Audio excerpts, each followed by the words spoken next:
네, 안녕하세요. 달러도둑 지돌이입니다. 주식 왕초보를 위해서 교육 영상 시리즈를 제작하고 있는데요. 제 3편인 재무제표에 대해서 다뤄보겠습니다. 투자 주의사항인데요. 여러분께 한 가지 말씀드릴 것이 있어요. 여러분들이 매수할 종목을 찾으셨다면 하루에 전부 다 매수를 하지 마시고 며칠간 최소 일주일, 길게는 한 달 정도까지도 나누어서 매수를 하시고 조금이라도 오르면 절반 정도 팔았다가 내려오면 본인이 상 가격보다 더 낮은 가격에서 다시 담으셔가지고 평단가를 낮추는 작업을 좀 해주세요. 그래서 하루에 몰빵하지 마시고 종목도 여러 개로 분산해서 투자를 해주세요. 왜 그러냐면 주식은 곧바로 상승을 주는 경우보다 계속 조정을 받으면서 내려오다가 올라가지고 하는 경우가 훨씬 많기 때문에 소재가 아무리 좋고 실적이 아무리 좋아도 천천히 매수하시는 것을 말씀드립니다. 오늘은 재무제표에 대해서 말씀을 드리겠습니다. 그리고 소재 부분은 별도로 교육 영상을 만들지는 않을 건데요. 그 이유는 세계 경제랑 사건, 상황에 따라서 계속해서 주목받는 소재가 변화하기 때문에 지금 관심 받던 소재가 미래에는 관심 밖의 소재가 돼버리기도 한단 말이에요. 그래서 차트 분석 영상을 제작할 때 그때그때 주목받는 소재들을 함께 다뤄볼까 합니다. 재무제표는 회사의 재무 상태나 경영 성과를 보여주는 문서를 말합니다. 이런 재무제표에 들어있는 용어들이 일반적인 사람들에게는 굉장히 용어가 생소해요. 그래서 조금 이해하기 쉽게 말씀을 드려보려고 합니다. 여기 소비자, 우리 달러 잃은 휴지 조각 친구가 있는데요. 이 친구가 휴대폰을 산 경우를 예를 들어서 말씀을 드려볼게요. 이 친구가 휴대폰을 샀어요. 그리고 그 휴대폰 값을 지불을 합니다. 그러면 그 스마트폰을 구매한 값들이 전부 다 회사의 매출액이 되는 거예요. 매출액. 그리고 이제 회사에서는 휴대폰을 만들기 위해서 어떤 재료도 샀을 거고 또 유통도 했을 거란 말이에요. 그런 것들이 매출 원가에 해당됩니다.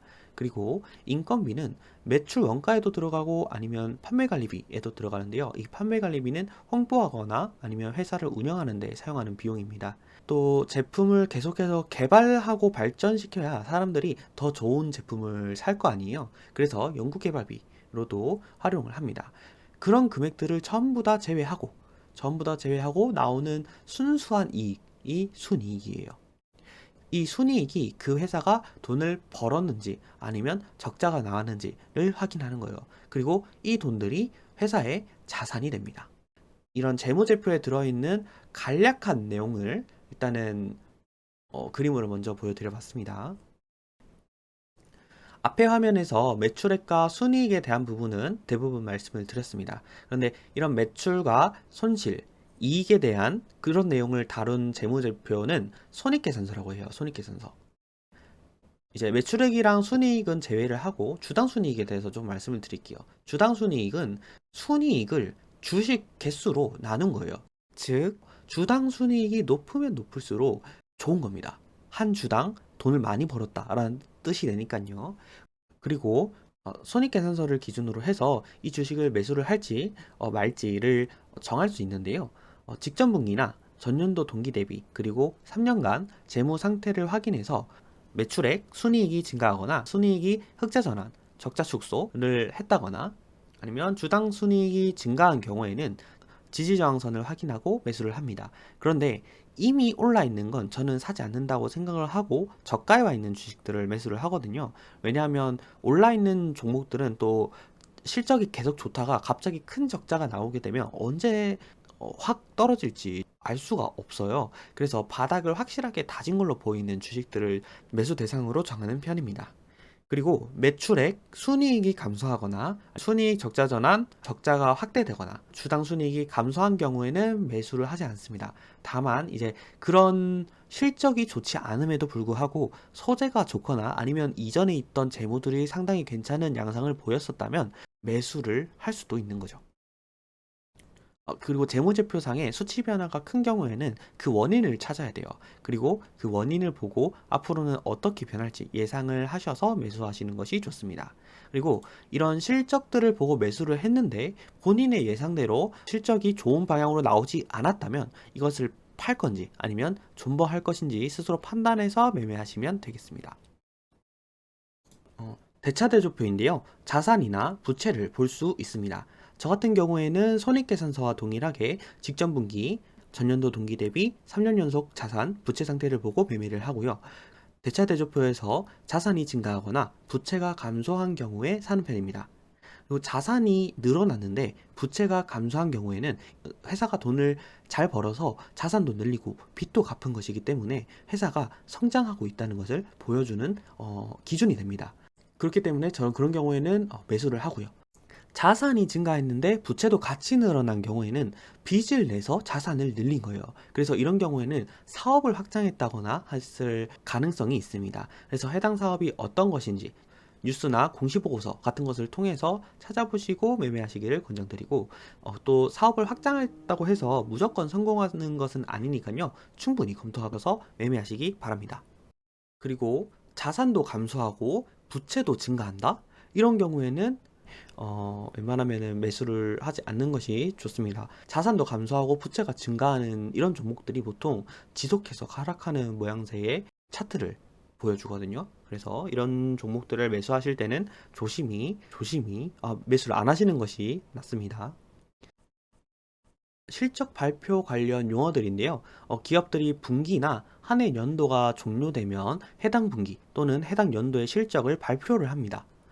매출액이나 순이익은 어떠했고 그 분기의 자산이 어땠는지 알 수 있기 때문에 투자에 참고할 수 있는 중요한 자료거든요. 그리고 빨간색으로 표시해 놓은 것들이 매수하기 좋은 경우고, 파란색으로 표시하는 것이 이제 매도해 버리는 것이 좋은 경우입니다. 다만 이 단어들만 보고 매수를 하지 마시고 해당 회사의 이전 분기 대비 재무가 어떤지 비교를 해 보시고 투자 가능성이 있다고 판단을 하셔서 매매하시는 것을 말씀드립니다. 그리고 본인이 보유한 주식들은 실적 정보들을 꼭 챙겨보실 것을 권고드립니다. 굉장히 중요해요. 주식 정보를 볼 수 있는 사이트들을 모아봤는데요. 아무래도 해외 주식이다 보니까 어디서 정보를 얻어야 하는지 굉장히 한정적일 거예요. 그래서 주식 정보를 참고하기 좋은 사이트들을 가져와 봤는데요. 야후, SEC, 그리고 investing.com을 저는 사용을 해요. 그리고 웬만하면 investing.com을 사용을 하는데 여기에 정보가 없다면 저는 야후 파이낸스 가서 정보를 찾아보고요. 그리고 거기에도 없으면은 SEC 가서 정보를 찾아보는 편입니다.